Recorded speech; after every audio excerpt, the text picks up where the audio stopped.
Good evening दोस्तों and welcome to GLCIS। और GLCIS की MCQ सीरीज़ में आपका फिर से स्वागत है। एग्ज़ाम अब लगभग नज़दीक आने वाली है और हम सभी लोगों को टॉपिक टू टॉपिक रिवीजन करना है, ठीक है ना।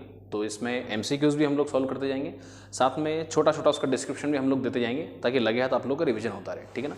तो उस पर जरूर ध्यान दीजिएगा और GLCIS का एप्लीकेशन आपको जरूर डाउनलोड करना है, ठीक है ना, ताकि उस पर जो फ्री कंटेंट है, टेस्ट सीरीज़ है, तमाम चीज़, मेंटरशिप प्रोग्राम जो चल रहा है, इन तमाम चीज़ों को आपको उसमें कंटिन्यूअसली अपनी हेल्प के लिए उसके साथ जुड़े रहना है, ठीक है ना। चलो तो हम लोग शुरू करते हैं। संविधान सभा के MCQ से हम लोग शुरू करेंगे और ये हमारी एप्लीकेशन है गूगल प्ले स्टोर पर, तो आप सभी लोग जाकर इसे डाउनलोड जरूर करें, ठीक है। चलो तो इसी के साथ हम लोग आगे बढ़ते हैं।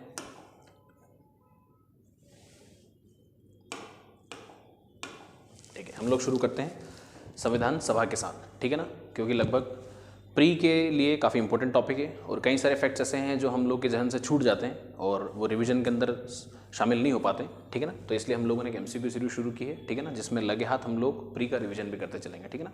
ठीक है, चलो अब हम लोग आगे बढ़ते हैं, ठीक है। एक निर्वाचित संविधान सभा द्वारा भारत के संविधान का निर्माण करने का प्रस्ताव किया गया, ठीक है ना। लगातार कोशिशों के बावजूद हम लोगों ने देखा कि हमारे के कई सारे लीडर्स स्वतंत्रता संग्राम में हम लोग शामिल रहे, ठीक है, और हम लोगों ने बार बार अंग्रेजों के शोषण के बाद में जो प्रतिक्रिया व्यक्त की और उस प्रतिक्रिया के प्रभाव स्वरूप अंग्रेजों ने हम लोग को जो सुधार दिए, उस सुधार के माध्यम से एक दिन ये देखने को मिला हम लोगों को कि लगभग क्या हुआ, हमारे खुद के संविधान को बनाने के लिए एक संविधान सभा का प्रपोजल अंग्रेज एक्सेप्ट करेंगे, ठीक है ना। और उस संविधान को औपचारिक रूप से सबसे पहली बार एक्सेप्ट किया जाएगा 1942 के क्रिप्स मिशन के दौरान, ठीक है ना।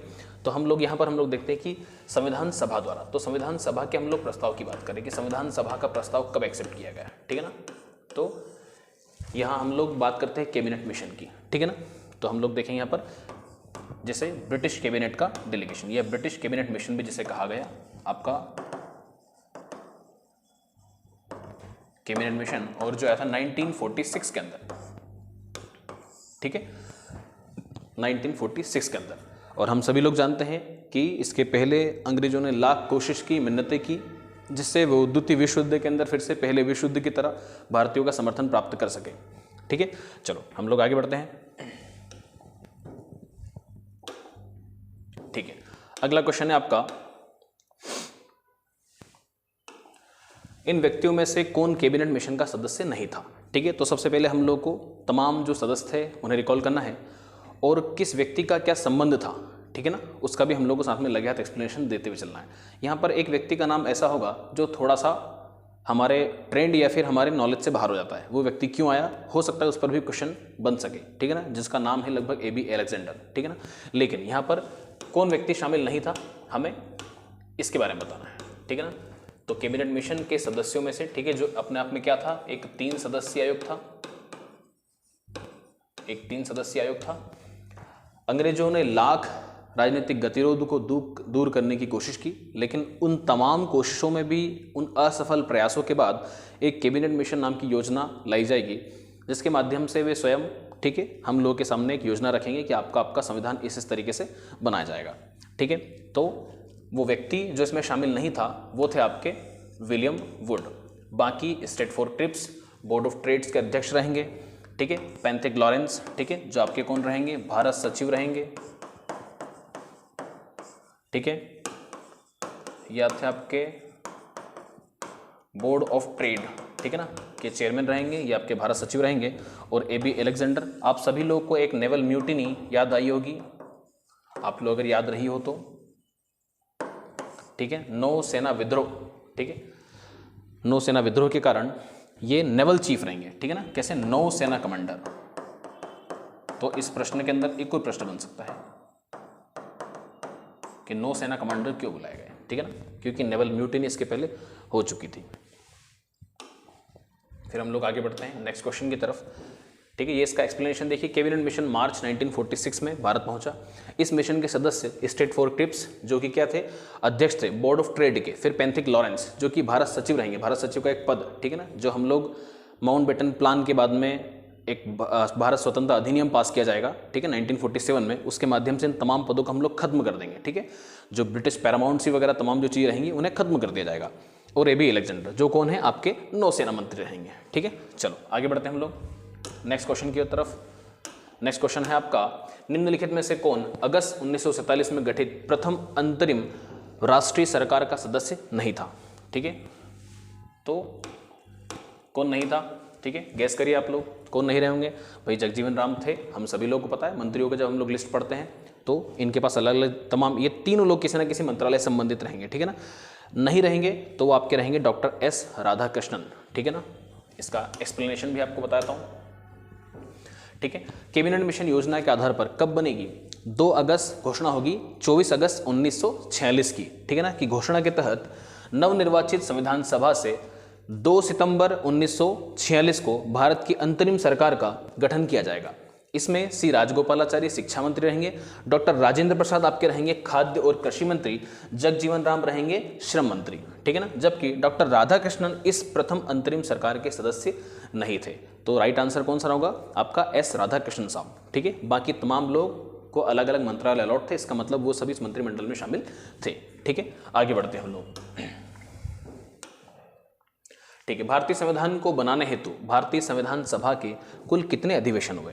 ठीक है ना, तो लगभग फैक्चुअल क्वेश्चन है पर फिर भी आप लोगों को पता होना चाहिए। ठीक है ना, कितना समय लगा, 2 साल 11 महीने 18 दिन के आसपास। ठीक है ना, 2 साल 11 महीने, ठीक है, 18 दिन, तो लगभग अधिवेशन भी अच्छे खासे हुए होंगे। ठीक है, और कितना विचार विमर्श किया, कितने सारे लोगों ने अपनी तरफ से प्रस्ताव रखे, प्रस्ताव पर जो कमी पेशी थी उनको कई सारे modification, selection and deliberative discussions, ऐसी कई सारी मेथड्स अपनाकर हम लोगों ने भारतीय संविधान को सर्वदेशी बनाया है। ठीक है, कहीं से कॉपी डाउन नहीं किया है कि तुरंत कोई प्रावधान ले लिया और हम लोगों ने उसको, क्योंकि जो भारतीय परिदृश्य के अंदर, जो भारतीय परिस्थितियों के अनुसार सूटेबल थे, उन्हीं प्रावधानों को लिया गया।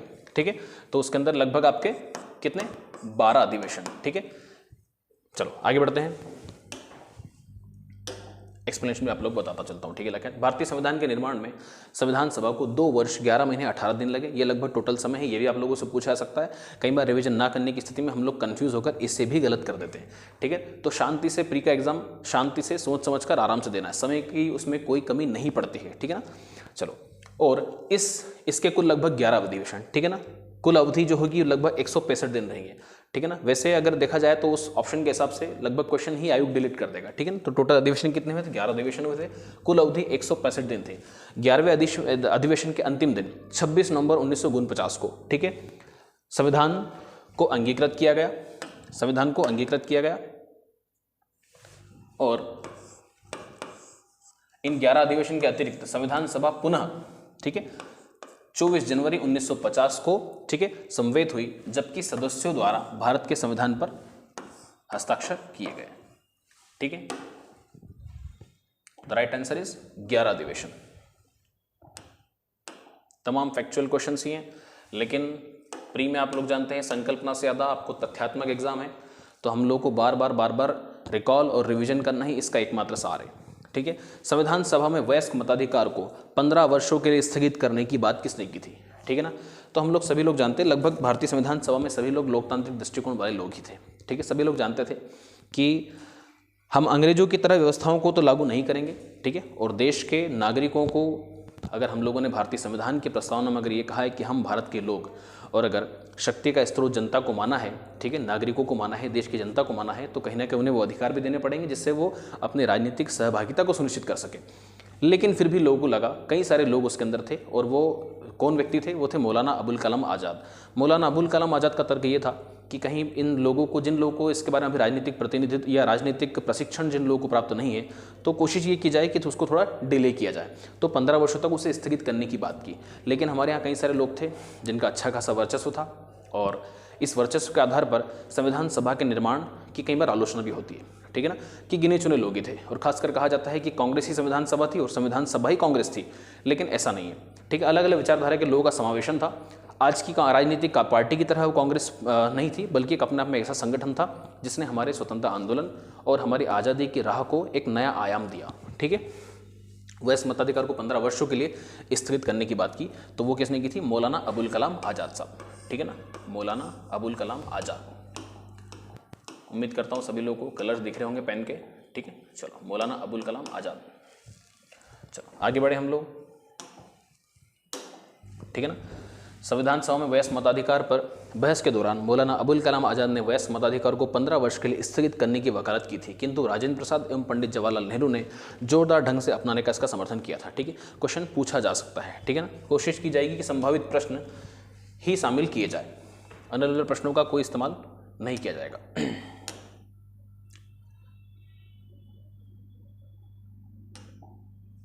ठीक है, 15 वर्षों के लिए स्थगित करने की बात की गई थी।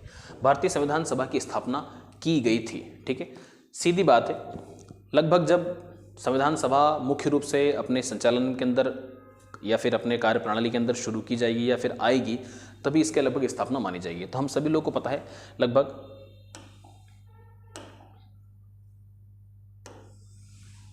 ठीक है। तो राइट ऑप्शन क्या होगा इसका, आपका बी ऑप्शन। ठीक है, मैं एक्सप्लेनेशन भी इसकी देता हूँ। ठीक है, बाकी सभी लोग आपको सिर्फ तारीखों को रटना है। ठीक है, भारतीय संविधान सभा की स्थापना 9 दिसंबर 1946 को उसकी प्रथम बैठक के साथ आरंभ हुई थी। ठीक है, तो सिर्फ तारीख को याद रखना है, इसकी स्थापना कब हुई थी। फिर हम लोग आगे बढ़ते हैं। भारत के संविधान में उद्देशिका का विचार लिया गया। उद्देशिका आपकी प्रियम्बल, जिसे आप अलग अलग नाम से